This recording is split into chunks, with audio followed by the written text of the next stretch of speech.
Maraming pag-aaral at mga pagsisiyasat ang ginagawa upang maalaman ang pinagmulan ng lahi ng tao. Ilan sa mga ito ay ang teorya ng mga evolutionist at ang paniniwala ng creationism. Ayon sa mga evolutionists, nagmula ang tao sa isang species na nagbabago-bago depende sa panahon, klima at lugar. Naging ganito ang kasalukuyang itsura ng tao dahil produkto ito ng adaptation sa mundo. Subalit maraming tanong ang hindi pa rin nasasagot ng teoryang ito. Gaya ng kung bakit may mga unggoy pa rin na hindi nag-evolve at nananatili pa rin sa kanilang katangian. At bakit naman natigil sa ngayon ang evolution ng tao?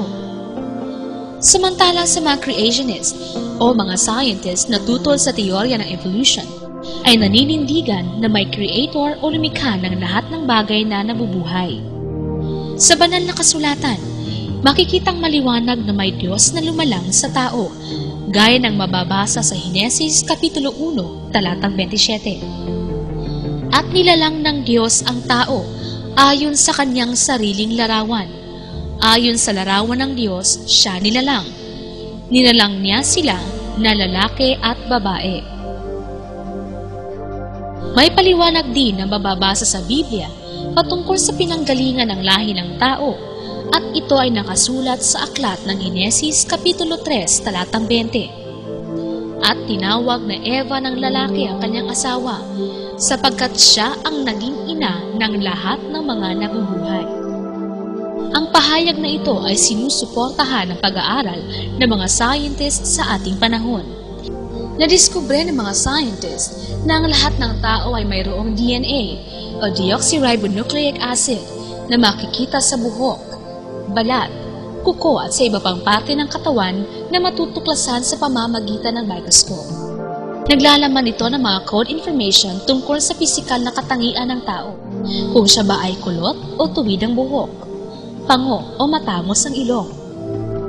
Ang itsura ng isang batang isinilang ay halo ng itsura at karakter ng kanyang nanay at tatay.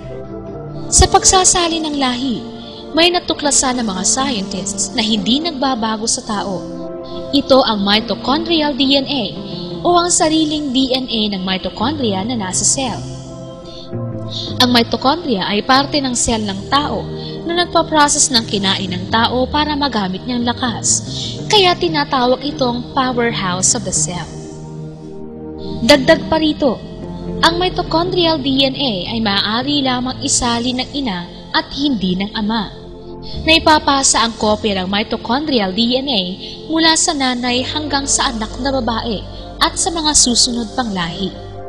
Sa pag-aaral ng mga siyentipiko patungkol sa mitochondrial DNA, maliwanag na ang tao ay nanggaling sa isa lamang babae sapagkat pare-parehas ang mitochondrial DNA ng mga tao.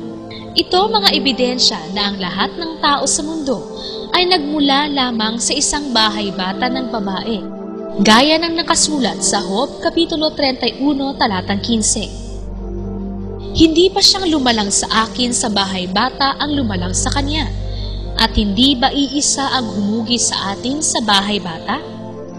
Napatunayan na naman natin na ang mga biblical record, gaya ng nakasulat sa Henesis Kapitulo 3, talatang 20, at tinawag na Eva ng lalaki ang kanyang asawa sapagkat siya ang naging ina ng lahat ng mga nabubuhay, ay pawang katotohanan na may isang babae na pinanggalingan ng lahi ng tao na sinusuportahan naman ng mga scientific discoveries sa ating panahon.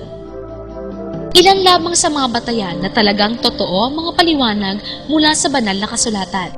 Kaya naman mga kasambahay at mga kabred, masasabi talaga natin the Bible is an exact science.